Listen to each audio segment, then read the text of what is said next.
Welcome back to my channel mo blogs. তোমরা কেমন আছো সবাই? আশা করি ভালো আছো, আমিও ভালো আছি। তো চলো ভিডিওটা স্টার্ট করা যাক।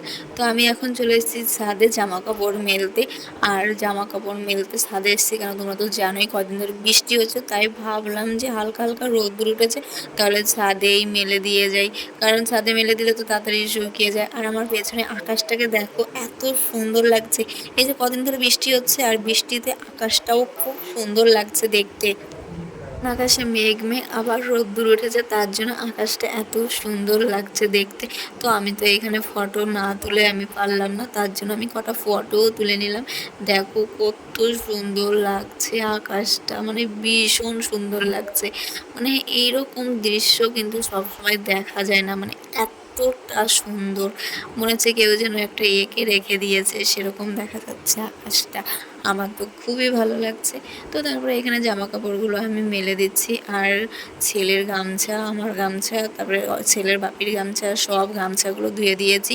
এই গরমে একদিন পর একদিন গামছা না ধুয়ে দিলে না, গামছাগুলোর দিকে আর তাকানো যায় না, এরকম একটা ব্যাপার।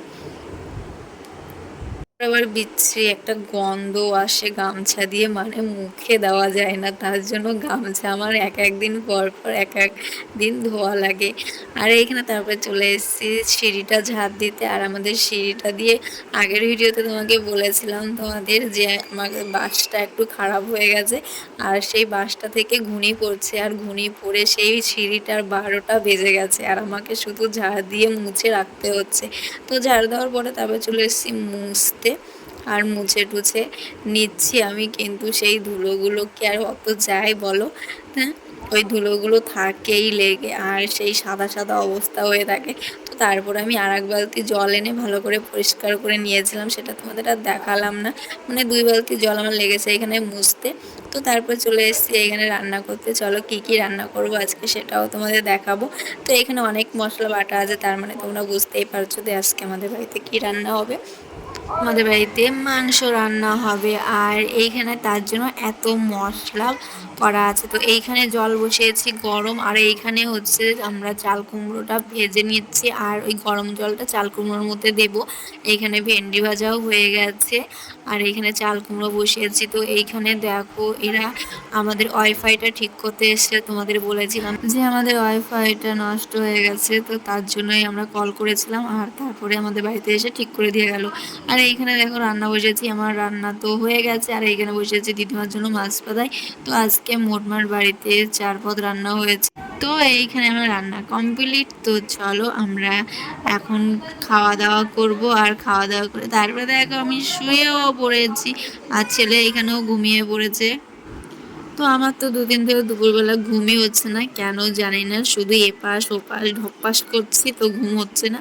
তারপরে দেখো বিকেলবেলা ছেলেকে এত ডাকছি উঠছে না, কারণ কি বলতো, ঘুমিয়েছে একটু আগে। কারণ হচ্ছে আমি যখন ঘুমোতে যাই তখন ও খাটের উপর একেবারে একটা খাট জুড়ে ঘুমোচ্ছিল, আর আমার ডাকার কারণে ওর ঘুমটা ভেঙে গেছিলো। তারপরে ও আর ঘুমাতে চায়নি, তারপরে শুতে শুতে ও ঠিক কোন সময় ঘুমিয়ে পড়েছে ও নিজেও জানে না। আর না জানার কারণেই এত লেট হয়ে গেছে ওর ঘুম ঘুম থেকে উঠতে। তো তারপরে আমি এখানে জামা কাপড়গুলো ভাজিয়ে নিচ্ছিলাম। আর তোমরা তো জানো দুপুরবেলা বিকালবেলা কাজ টাজ করে অনেক কাজ থাকে, আরও জামা কাপড় গোছানো, চা বানানো, এইসব তো করাই লাগে। তারপরে আমি এখন একটু আমার মতন করে নিজেকে সাজাবো। তো চলো তোমরা দেখতে থাকো আর এনজয় করতে থাকো, আর কেমন লাগছে আমাকে কমেন্ট করে জানাবে কিন্তু। তো গাইজ তোমরা কিন্তু ভিডিওকে like comment share and subscribe করে দেবে। তো চলো আমার না একটু লুকটা চেঞ্জ করে নিই। তো দেখো আমাকে কেমন লাগছে, তোমরা কিন্তু একটু কমেন্ট করে জানাবে। তো চলো গাইজ ভিডিওটা আর বড় করছি না, ভিডিওটা কেমন লাগলো সবাই একটু বলো।